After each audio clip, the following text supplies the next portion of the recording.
आइए शुरू करते हैं आज की इस समरी को, जिसका नाम है the art of public speaking, जिसे लिखा है डेल कार्नेगी ने। तो आइए इसके बारे में जानते हैं। क्या आपने कभी अकेले पूरी क्लास के सामने प्रेजेंटेशन दिया है?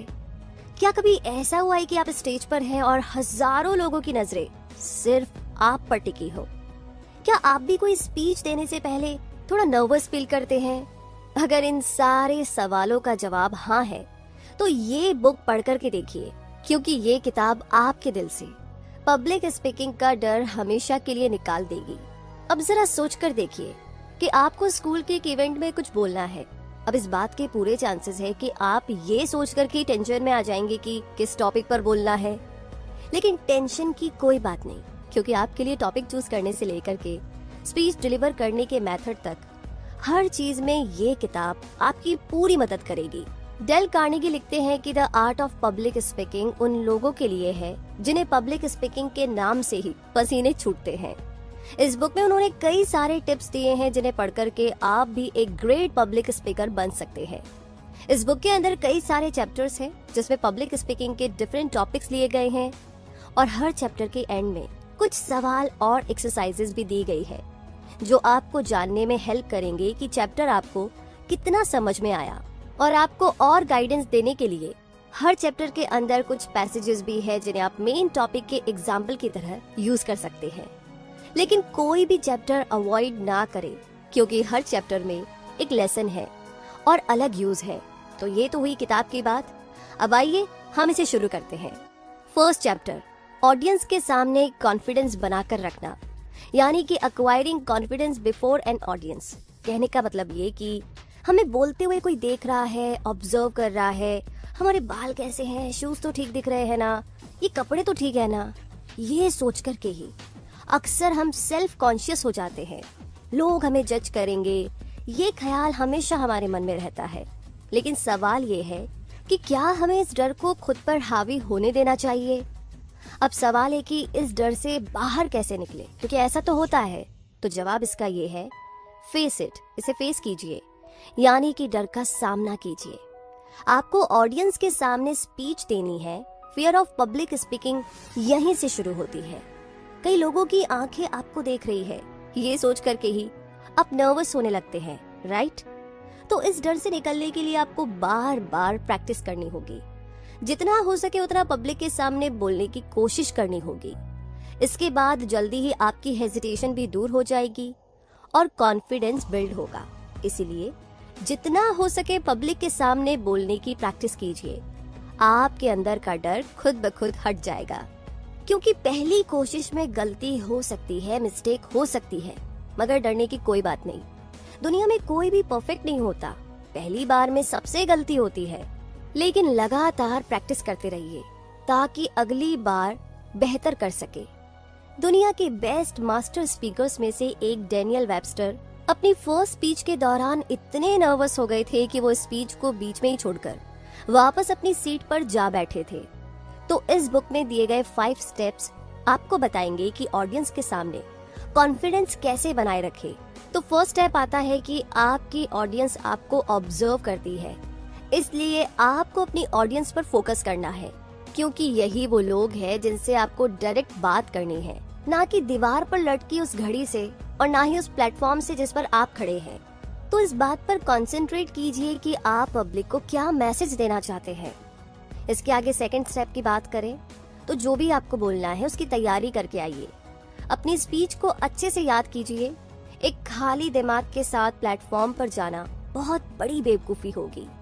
जब आपका माइंड खाली होता है तो आप दूसरी बहुत ही अनइम्पॉर्टेंट चीजों के बारे में सोचने लगते हैं, जैसे कि मेरे बाल ठीक तो लग रहे हैं ना, मैं सही तो कर रही हूँ ना, अगर मैं फेल हो गई तो, कुछ फंबल मार दिया तो सेल्फ कॉन्फिडेंस बिल्ड करने के लिए आपको कुछ ऐसा चाहिए जिसके बारे में आप पूरे कॉन्फिडेंट हो। और अगर आप पब्लिक स्पीकिंग कर रहे हो तो आपके पास स्पीच रेडी होनी चाहिए। ऐसा टॉपिक जिसके बारे में आपने रिसर्च की हो, स्टडी किया हो। जाहिर सी बात है, आप ऑडियंस के सामने ऐसा कुछ नहीं बोल सकते जिसके बारे में आप खुद फेमिलियर नहीं है। कॉन्फिडेंट होना अच्छी बात है, लेकिन ओवर कॉन्फिडेंट होने से बचिए। आगे थर्ड स्टेप आता है, after having success accept it, यानी सक्सेसफुल होने के बाद इसकी एक्सपेक्टेशन भी करो। जैसे कि डिनर पार्टी में वॉशिंगटन इरविंग ने अपने फ्रेंड चार्ल्स डिफेंस को इंट्रोड्यूस किया। चार्ल्स डिफेंस स्पीच दे रहे थे कि अचानक बीच में ही वो रुक गए। उन्हें इतनी शर्म आई कि वो अपनी सीट पर जाकर बैठ गए। ये बड़ी अजीब सी सिचुएशन थी। वो साइड में बैठे अपने बेस्ट फ्रेंड की तरफ मुड़े और बोले, मैंने बोला था ना मुझसे नहीं होगा, देखा मैं फेल हो गया। इसीलिए हमेशा पॉजिटिव एटीट्यूड रखिए। अगर आप सोचेंगे कि आपसे नहीं होगा तो डेफिनेटली पक्की बात है आप फेल हो जाओगे। इसके आगे चौथे स्टेप की बात करते हैं, assume mastery over your audience. यानी कि आपको इमेजिन करना है कि ऑडियंस पर आपका पूरा कंट्रोल है। आपने पढ़ा होगा कि इलेक्ट्रिसिटी में नेगेटिव और पॉजिटिव फोर्स होता है, तो या तो आप में या आपकी ऑडियंस में कोई एक फोर्स होगी। अगर आप पॉजिटिव फील करेंगे तो आपकी ऑडियंस भी पॉजिटिव रहेगी। तो इसीलिए ये सोचिए कि आप एक कमाल की स्पीच डिलीवर कर सकते हो। एकदम नॉर्मल और शांत रहिए और चाहे कुछ भी हो जाए हिम्मत मत हारिए। आगे फिफ्थ और पांचवा लास्ट स्टेप है, जल्दीबाजी ना करें। जैसा कि हमने पहले भी कहा है कि जितना हो सके कूल रहिए, शांत रहिए। जैसा आपने प्रैक्टिस किया है उसी हिसाब से चलिए। जब आपको खुद पे 100% कॉन्फिडेंस हो जाएगा तब आपको पता चलेगा कि पब्लिक स्पीकिंग इतना भी मुश्किल काम नहीं है जितना आप सोचते थे। तो याद रखिए, खुद पे कॉन्फिडेंस रखना बहुत इम्पोर्टेंट है। आप कर सकते हो, ये भरोसा रखिए और अपने डर को दूर भगाकर खुद पे विश्वास। आगे बढ़ते हैं दूसरे चैप्टर की तरफ जो कहता है द सिन ऑफ मोनोटनी। आइए इसे समझते हैं। टाइम के साथ इंग्लिश लैंग्वेज में काफी चेंजेस आए हैं और सबसे बड़ी बात तो ये है कि कुछ वर्ड्स के एक्स्ट्रा मीनिंग भी ऐड हो गए हैं जो पहले नहीं थे। जैसे कि लैक ऑफ वेरिएशन और रेपिटेशियस या डल को अब मोनोटोनस बोला जाता है। तो मोनोटोनस स्पीकर स्पीच के शुरू से लेकर के एंड तक एक ही टोन में बोलता है। यही नहीं, वो अपनी पूरी की पूरी स्पीच में सेम स्पीड और सेम एक्सप्रेशन देता है। कितना बोरिंग है ना, राइट? तो मोनोटनी एक मोस्ट कॉमन मिस्टेक है जो ज्यादातर स्पीकर्स करते हैं। ऐसा स्पीकर एक थॉट को दूसरे से अलग एक्सप्रेस नहीं कर पाता है। उसकी बोली हुई हर बात एकदम सेम लगती है। जहां उसे जोर देना होता है वहां भी सेम टोन होती है। तो इससे होता ये है कि ऑडियंस बोर होने लगती है, स्पीच में उनका इंटरेस्ट खत्म हो जाता है। अगर कोई आपके पास आकर बोले कि आपकी स्पीच मोनोटोनस लगी तो बुरा मत मानो, क्रिटिसिज्म एक्सेप्ट करना सीखिए और सुधार लाने की कोशिश कीजिए। और स्पीच देते टाइम उन वर्ड्स या फ्रेजेस पर ज्यादा जोर दीजिए जो आप ऑडियंस के नोटिस में लाना चाहते हैं। और जहां जरूरत हो वहां पर अपनी टोन के वॉल्यूम को कम या ज्यादा कर सकते हो। कुछ लोगों का मानना है कि मोनोटनी हमारे लिमिटेशन शो कराता है। ये हमें बताता है कि हमें और कितना सुधार करना है, इम्प्रूव करना है। मोनोटनी और गरीबी एक जैसी चीज है। डिपेंड करता है कि आपको इस गरीबी से छुटकारा पाना है या नहीं। सोचिए, डिसाइड कीजिए। अपनी स्पीच में वैरायटी इंक्रीज करने के कुछ और तरीके सोचिए। स्पीच को इंटरेस्टिंग बनाइए, बोरिंग नहीं। जैसे कि एक ऑर्गेनिस्ट के पास कुछ खास कीज मालूम होते हैं जिससे वो हार्मनी कंट्रोल करता है। एक कारपेंटर के पास स्पेशल टूल्स होते हैं जिससे वो बिल्डिंग के डिफरेंट पार्ट्स को कंस्ट्रक्ट करता है। ठीक ऐसे ही स्पीकर भी ना कुछ ऐसा ही होता है। उसके पास भी कुछ स्पेशल टूल्स होते हैं जिससे वो अपनी स्पीच की मोनोटनी को कंट्रोल कर सकता है। उसे मालूम है कि कहाँ पर जोर देना है, कहाँ पर फीलिंग्स को एक्सप्रेस करना है और कैसे अपनी ऑडियंस की बिलीफ्स को गाइड करना है। तो स्पीच में वेरिएशन देना आपकी कैपेबिलिटी से बाहर की चीज है। 1 या 2 दिन की प्रैक्टिस से कुछ नहीं होने वाला, इसलिए ज्यादा से ज्यादा प्रैक्टिस कीजिए। या तो अकेले में कीजिए या फिर ऑडियंस के सामने कीजिए। अगर ऑडियंस के सामने प्रैक्टिस करेंगे तो बहुत ही ज्यादा अच्छा है। वो आपको फीडबैक दे सकते हैं कि कहाँ पर सुधार की जरूरत है। लेकिन अगर आपके पास कोई ऑडियंस नहीं है तो आप खुद भी ऑब्जर्व कर सकते हैं और देख सकते हैं कि कहाँ पर कमी है। नेचुरल वे में बोलना थोड़ा बोरिंग लगता है, इसीलिए थोड़ा सा ड्रामा आप क्रिएट कर सकते हैं। अपने हार्डवर्क से आप एंडलेस पॉसिबिलिटीज को एक्सप्लोर कर सकते हैं और एक स्पीकर के तौर पर अपनी स्किल्स को इम्प्रूव कर सकते हैं। इसी के साथ आगे बात करते हैं 3rd चैप्टर की, जो कहता है efficiency through emphasis and subordination. मतलब ये कि कोई स्पीकर जब स्पीच देते टाइम डिफरेंट टोन यूज करे या किसी रैंडम सेंटेंस पर जोर दे तो जरूरी नहीं कि उसे रिजल्ट भी बढ़िया मिलेगा। आप हर एक वर्ड पर जोर नहीं दे सकते क्योंकि कुछ वर्ड्स इतने इम्पोर्टेंट नहीं होते। अब जैसे कि इस सेंटेंस को ले लीजिए, destiny is not a matter of chance, it's a matter of choice. अब यहाँ पर आप डेस्टिनी वर्ड पे जोर देंगे क्योंकि ये आपकी बात का मेन आइडिया है। फिर आप नोट पर जोर देंगे क्योंकि ये बताने के लिए कि डेस्टिनी एक चांस की बात है। लेकिन आपको चांस वर्ड पर भी जोर देना होगा क्योंकि ये आपके सेंटेंस का दूसरा प्रिंसिपल आइडिया है। अब आप पूछेंगे कि चांस पे क्यों जोर देना है, तो जवाब ये है कि ये चॉइस का कंट्रास्ट है और इससे दो कंट्रास्टिंग बातों पर जोर दिया जा रहा है। अब आप स्क्रीन पर इन दोनों सेंटेंस को पढ़िए और कैपिटल लेटर में लिखे वर्ड्स पर जोर देकर बोलिए, destiny is not a matter of chance, it is a matter of choice. और दूसरे सेंटेंस की बात करें तो destiny is not a matter of chance, it is a matter of choice. तो दोनों में डिफरेंस है, राइट?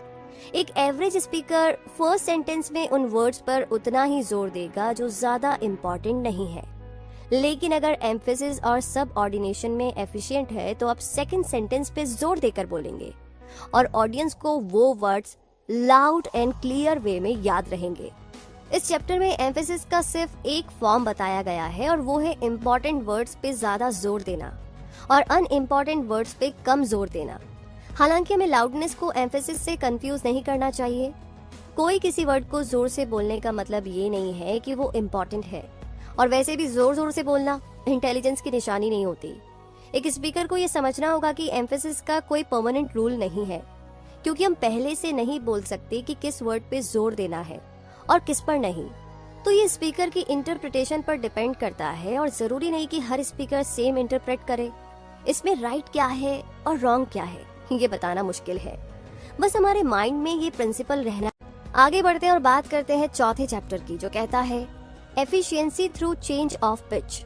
जी हाँ, मतलब ये कि वॉइस टोन की हाई या लो डिग्री को और उसकी वेरिएशन को पिच बोलते हैं। पिच को हम पब्लिक स्पीकिंग में एक एक्सक्लेमेशन के तौर पर अप्लाई करके यूज करते हैं।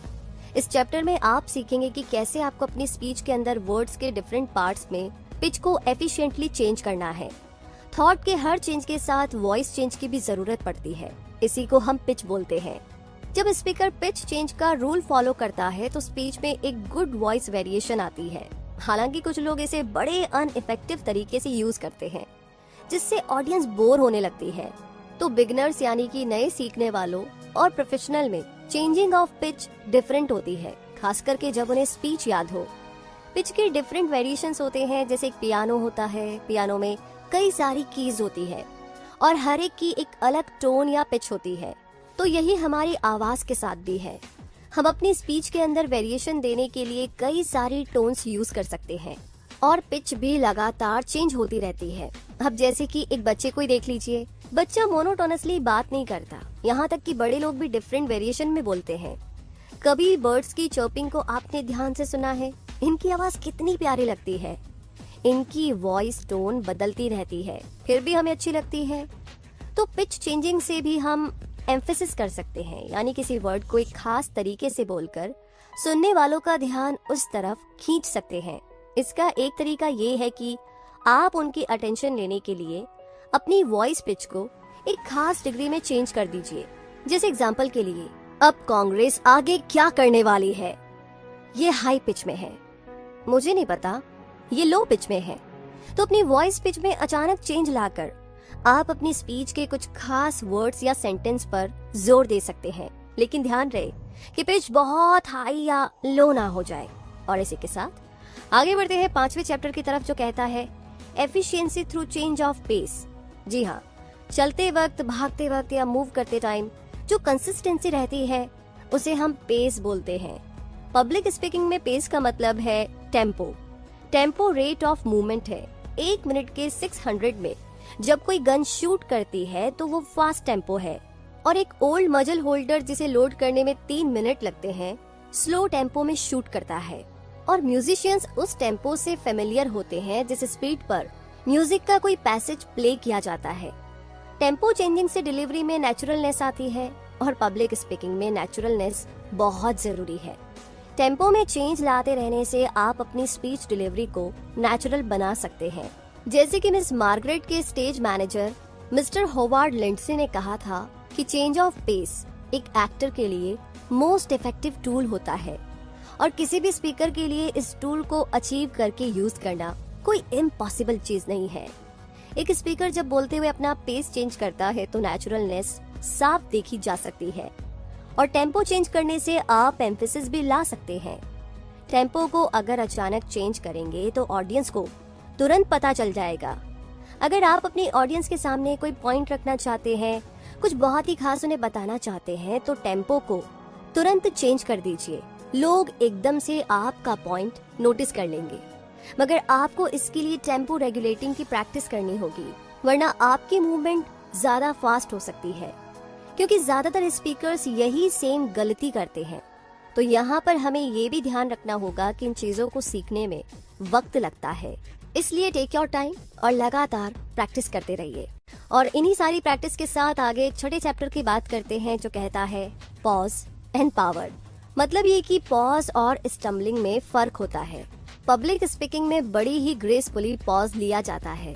स्टम्बलिंग अलग चीज है, जब आप स्पीच देते टाइम किसी वर्ड पे अटक जाते हो या गलत ढंग से बोलते हो।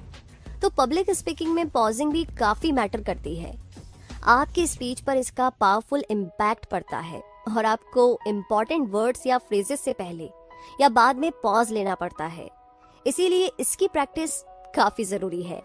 अगर आप लाइंस के बीच में पॉज लेते हैं तो ये नॉर्मल है, लेकिन कई न्यू स्पीकर्स काफी लंबा पॉज लेने की गलती करते हैं, जो कि बिल्कुल ठीक नहीं है। तो एफिशिएंट पॉजिंग के एक या चारों रिजल्ट कैसे अचीव किए जाते हैं, ये आपको इस चैप्टर में सीखने को मिलेगा। स्पीच के दौरान पॉज लेना स्पीकर को अगले मेजर आइडिया डिलीवर करने की फोर्स देता है। जब स्ट्रॉन्ग फ्लो की जरूरत होती है तो पॉज लिया जाता है। जैसे कि किसी भी लड़ाई में कूदने से पहले पूरी तैयारी जरूरी है, वरना हार पक्की है।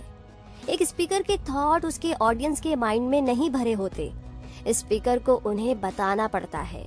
इसलिए आप पॉज लेते हैं, फिर फोर्स के साथ एक नया आइडिया ऑडियंस के सामने रखते हैं। तो जब स्पीकर बोलते टाइम पॉज लेता है तो उसकी ऑडियंस भी मैसेज को रिसीव करने के लिए तैयार रहती है। हर्बर्ट स्पेंसर ने एक बार कहा था कि ये पूरा यूनिवर्स मोशन में रहता है और हर परफेक्ट मोशन एक रिदम है। रिदम का एक पार्ट रेस्ट भी है, आराम भी है। रेस्ट के बाद फिर एक्टिविटी शुरू होती है, जैसे कि सीजन चेंज होता है, जैसे सांस आती जाती है, जैसे कि हार्ट बीट चलती है। ठीक इसी तरीके से हर मोशन के बीच में एक पॉज जरूरी है। तो आप भी जब स्पीच में पॉज लेते हो तो आपकी ऑडियंस को भी एक रेस्ट मिलता है, जो आपने कहा उस पर सोचने का मौका मिलता है, क्योंकि लगातार स्पीच सुनने से ऑडियंस का माइंड थक जाएगा, फिर उन्हें इम्पोर्टेंट पॉइंट्स याद नहीं रहेंगे और आपकी बात क्लियरली उन तक पहुंच नहीं पाएगी। पॉज एक तरह का सस्पेंस भी क्रिएट करता है। सुनने वालों को इंतजार रहता है कि अब आगे क्या इन्फॉर्मेशन मिलेगी। तो आपकी पब्लिक बेसब्री से आपकी अगली लाइंस का इंतजार करती है, इसीलिए थोड़ा पॉज लेकर उन्हें वेट करने दे। वैसे आपने देखा होगा कि अक्सर शेरलॉक होम्स की स्टोरी पढ़ते टाइम हम कितनी क्यूरियस हो जाते हैं। जब तक मिस्ट्री सॉल्व नहीं होती आप स्टोरी पढ़ना नहीं छोड़ते, लेकिन अगर मिस्ट्री जल्दी सॉल्व हो जाए तो आपका इंटरेस्ट भी खत्म हो जाएगा। तो फिर आप पूरी बुक क्यों पढ़ेंगे? इसीलिए पॉजिंग को हम सस्पेंस क्रिएट करने के लिए एक इंस्ट्रूमेंट की तरह यूज कर सकते हैं। अनस्किल्ड स्पीकर्स अपनी ऑडियंस के सामने सिर्फ फ्लैट वर्ड्स रखते हैं, उनकी स्पीच में कोई एक्सप्रेशन या एंटरटेनमेंट नहीं होता। सक्सेसफुल और अनसक्सेसफुल स्पीकर्स के बीच में यही एक मेजर डिफरेंस है। आप अपनी ऑडियंस को किस तरीके से स्पीच डिलीवरी करते हैं, ये आपकी स्किल पर डिपेंड करता है। हर बड़े आइडिया के बाद पॉज देना जरूरी होता है, ताकि वो आइडिया ऑडियंस के माइंड में फिट हो जाए। जो लोग एक ही स्पीड में फटाफट अपनी बात खत्म कर लेते हैं, उनकी स्पीच किसी को याद नहीं रहती। जैसे बारिश एकदम तेजी से आकर बरस जाए तो फसल को कोई फायदा नहीं पहुंचता। इसीलिए पॉज लेकर अपनी बातों को कहो, खासकर तब जब आपको कोई इम्पोर्टेंट पॉइंट नोटिस में लाना हो। टाइम लीजिए और ऑडियंस को भी टाइम दीजिए, क्योंकि आपकी ऑडियंस कहीं भाग नहीं रही, वैसे इस पॉइंट का रखिएगा। आगे बात करते हैं 7वें चैप्टर की, जो कहता है एफिशिएंसी थ्रू इन्फ्लेक्शन। आइए इसे समझते हैं। इन्फ्लेक्शन का मतलब है वॉइस पिच का मॉड्यूलेशन। हमने चैप्टर 4 में चेंज ऑफ पिच की इंपॉर्टेंस बताई थी, तो अब हम बताते हैं कि इन्फ्लेक्शन का मतलब क्या है। रैंडम वर्ड्स आपकी स्पीच को काफी बोरिंग बना देते हैं, इसीलिए कुछ ऐसे वर्ड्स को ऐड कीजिए जो वर्ड्स को एक डीप मीनिंग देते हो। 2 तरह के इन्फ्लेक्शन होते हैं, राइजिंग और फॉलिंग। इन दोनों को कंबाइन करके मॉड्यूलेशन के कई और वेरिएशन क्रिएट किए जा सकते हैं। ये बिल्कुल ऐसे ही है जैसे आप कुछ खास वर्ड्स या सेंटेंस को नोटिस में लाने के लिए वॉइस पिच चेंज कर लेते हैं। अब जरा ये पढ़िए, ओह ओह ही इज ऑल राइट, वो एकदम ठीक है। देखा, पोलाइट डाउट या जहां अनसर्टेनिटी के लिए कैसे राइजिंग इन्फ्लेक्शन यूज किया गया। अब नोट कीजिए कि कैसे सेम वर्ड्स एक फॉलिंग इन्फ्लेक्शन के साथ जोरदार तारीफ को एक्सप्रेस करते हैं। वैसे एक और एग्जांपल है जहां पर आप इन्फ्लेक्शन का डिफरेंस देख सकते हैं। 2 सिचुएशन है। एक में आप किसी इमेजिनरी पर्सन को गुड बाय बोल रहे हो, जिससे आप कल फिर से मिलने के बारे में सोच रहे हो, और दूसरा जहां पर आप एक पुराने दोस्त को गुड बाय बोल रहे हो, जिससे आप शायद फिर कभी नहीं मिलेंगे। तो ध्यान रहे कि आपको ओवर इन्फ्लेक्ट नहीं होना है, क्योंकि ये थोड़ा अनप्लीजेंट और अननेचुरल हो जाएगा। सेम चीज आपको इस चैप्टर के खत्म होने पर रिमाइंड कराई जाएगी। प्रैक्टिस करो, अपनी वॉइस को सुनो और इस बुक में दिए गए टिप्स की हेल्प से अपनी वॉइस क्वालिटी को इम्प्रूव करो। आगे बात करते हैं चैप्टर नंबर 8 की, जो कहता है कंसंट्रेशन इन डिलीवरी। मतलब ये कि अपने हाथों से एक सर्कुलर मोशन बनाइए और साथ ही अपने पैरों से एक रेक्टेंगुलर मोशन बनाने की भी कोशिश कीजिए। ऑफ कोर्स ये काफी मुश्किल है, क्योंकि बिना प्रैक्टिस किए आप अपने हाथ और पैरों को 2 अलग अलग मोशन में नहीं चला पाएंगे। बस यही सेम गलती अक्सर स्पीकर्स भी करते हैं। उनकी पहली बात अभी पूरी भी नहीं होती है कि वो दूसरी के बारे में सोचने लगते हैं। फिर होता क्या है कि उनका कंसंट्रेशन फेल हो जाता है। स्पीच स्टार्टिंग में तो सही चलती है, लेकिन लास्ट तक आते आते उसका इम्पैक्ट खत्म हो जाता है। किसी भी वेल प्रिपेयर्ड स्पीच में जिन वर्ड्स पर जोर देना होता है वो अक्सर सेंटेंस के एंड में आते हैं, लेकिन जब स्पीकर इम्पोर्टेंट वर्ड्स बोले बिना ही अगली लाइन के बारे में सोचने लगता है तो उसका कंसंट्रेशन ढीला पड़ जाता है और इम्पोर्टेंट इन्फॉर्मेशन छूट जाती है। तो यहाँ पर आपको ये ध्यान रखने की जरूरत है कि कोई भी सेंटेंस को बोलते टाइम उसके अगले सेंटेंस के बारे में ना सोचे। जो आप बोल रहे हो सारा फोकस उसी पर रखिए। अगला सेंटेंस खुद आ जाएगा और साथ ही बीच बीच में पॉज लेते रहिए कि अब आगे क्या बोलना है, लेकिन करंट सेंटेंस पर भी फोकस रखिए। वैसे आपने देखा होगा कि रटी रटाई स्पीच सुनना कितना बोरिंग होता है। एक स्किलफुल स्पीकर के वर्ड्स हर बार बोलते टाइम दोबारा जन्म लेते हैं, उनमें एक नई जान होती है, इसीलिए लोग पूरे एंथुजियाज्म से सुनते हैं। वर्ड्स की फीलिंग्स लूज ना करें, जो भी बोले दिल से बोले, तभी आपके वर्ड्स ऑडियंस के माइंड में लंबे टाइम तक रह पाएंगे। अगर आप किसी ऐसी चीज पर कंसंट्रेट करते हो जो आपको हर्ट कर रही है तो आपको ज्यादा दुख होगा। इसीलिए प्रेजेंट पर ध्यान दीजिए, जो आप बोल रहे हैं उसी पर पूरा फोकस रखें, फालतू की बातों को माइंड से हटा दीजिए। और इसी पॉइंट के साथ आगे बात करते हैं 9वें चैप्टर की, जो है फोर्स यानी कि बल। चलिए समझते हैं इस चैप्टर को। हम इनर और आउटर फोर्स के बीच का डिफरेंस यहाँ पर देखेंगे। इनमें से एक कॉज है और दूसरा इफेक्ट है, एक स्पिरिचुअल है तो दूसरा फिजिकल। इसीलिए इसे ह्यूमन फोर्स और फिजिकल फोर्स के बीच का डिफरेंस समझना होगा। नेचर का लाउडनेस फोर्स नहीं है, हालांकि फोर्स कभी कभी नॉइज से भी होता है। स्पीच में जोर जोर से वर्ड्स बोलकर आप उसे गुड या रिमार्केबल नहीं बना सकते। हालांकि कई बार किसी बात को इफेक्टिव बनाने के लिए हमें ऊंची आवाज का भी सहारा लेना पड़ता है। फोर्स को अगर छोड़ दिया जाए तो उससे कुछ भी हो सकता है। ऑडियंस अलर्ट हो जाएगी कि स्पीकर क्या बोल रहा है, लेकिन फोर्स अचीव करने के लिए आपको खुद को लूज रखना होगा। ऐसा माना जाता है कि आदमी खुद ही फाइनल फैक्टर है, वो खुद ही अपने फ्यूल का सप्लायर है और इस आग को हवा देती है आपकी ऑडियंस या खुद स्पीकर। लेकिन अगर आपके अंदर फोर्स नहीं होगी तो आग कहाँ से पैदा होगी? तो इस चैप्टर में फोर्स के 4 फैक्टर्स मेंशन किए गए हैं जो आपके कंट्रोल में है। आइडियाज, सब्जेक्ट के बारे में फीलिंग्स, वर्डिंग और डिलीवरी। इस बुक में हमने इन चारों के बारे में डिस्कस किया है। अच्छे वर्ड्स चॉइस से भी स्पीच में फोर्स आती है। प्लेन वर्ड्स ज्यादा फोर्सफुल होते हैं उन वर्ड्स के मुकाबले जो कम यूज होते हैं। शॉर्ट वर्ड्स लॉन्ग वर्ड से ज्यादा स्ट्रांग होते हैं। स्पेसिफिक वर्ड्स जनरल वर्ड से ज्यादा स्ट्रांग होते हैं। अपनी स्पीच में अगर आप सोच समझकर वर्ड्स को अरेंज करते हैं तो उससे भी आपकी स्पीच में फोर्स आएगा। मॉडिफायर्स और कनेक्टिविटी को कट आउट कीजिए। स्पीच हमेशा ऐसे सेंटेंस या वर्ड से शुरू कीजिए जिस पर तुरंत ध्यान, और इसी पॉइंट को ध्यान में रखते हुए आगे बात करते हैं 10वें चैप्टर की, फीलिंग एंड एंथुजियाज्म। मतलब ये कि जो लोग फीलिंग के बिना स्पीच देते हैं, सच बोले तो ऑडियंस का टाइम वेस्ट करते हैं, क्योंकि उनकी स्पीच सुनने में ना बहुत बोरिंग सी लगती है। ऐसी स्पीच पर लोग ध्यान ही नहीं देते। लोग कुछ देर तो सुनेंगे फिर उठ करके चले जाएंगे। तो ये जो 10वां चैप्टर है, इसमें आप सीखेंगे कि स्पीच को जानदार कैसे बना सकते हैं। हम आपको ऐसे टिप्स देंगे जो आपको पूरे एंथुजियाज्म और फीलिंग्स के साथ एक बढ़िया स्पीच डिलीवर में हेल्प करेगी। जैसे कि अपनी आंखों के सामने ही अपने बच्चे को बिकते हुए देखने वाली निग्रो मदर्स ने अमेरिका की कुछ गिने चुने और सबसे जानदार स्पीचेस को इंस्पायर किया है।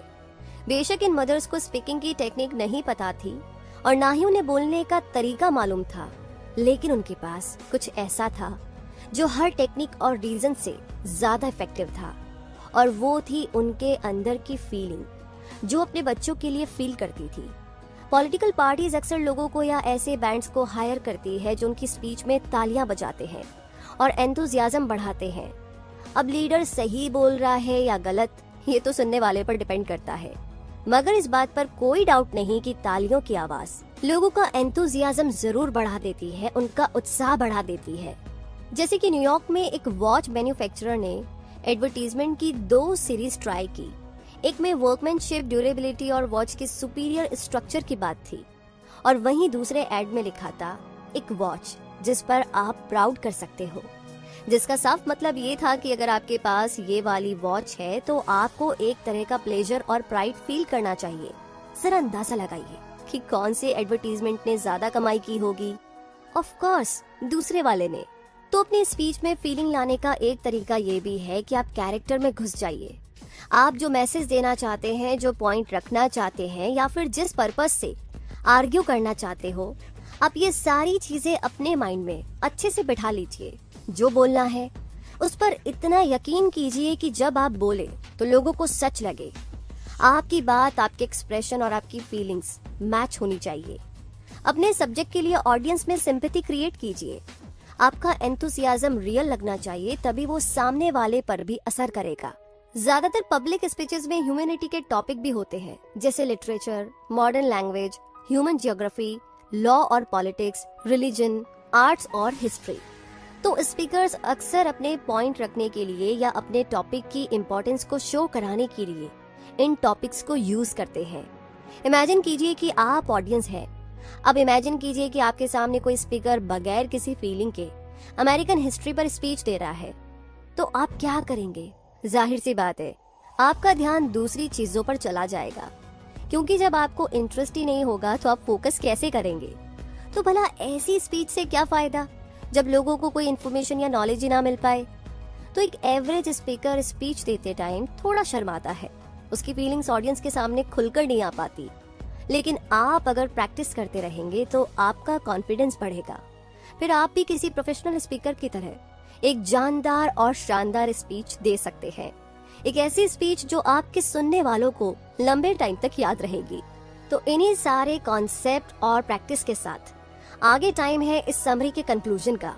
डेल कार्नेगी की the art of public speaking किताब को पढ़कर ना सिर्फ आपके अंदर से पब्लिक स्पीकिंग का डर निकलेगा, बल्कि इसके बाद आपको पब्लिक स्पीकिंग में और भी ज्यादा मजा आएगा। तो अगर आप भी एक सक्सेसफुल पब्लिक स्पीकर बनना चाहते हैं तो ये बुक आपको गाइड करेगी। इस बुक के अच्छे और एफिशिएंट रिजल्ट्स भी आपको तभी मिलेंगे जब आप अपने अंदर एक पॉजिटिव एटीट्यूड डेवलप करेंगे। और अगर आपको खुद पर यकीन है तो बेशक बिना डाउट आपको रिजल्ट भी मिलेगा।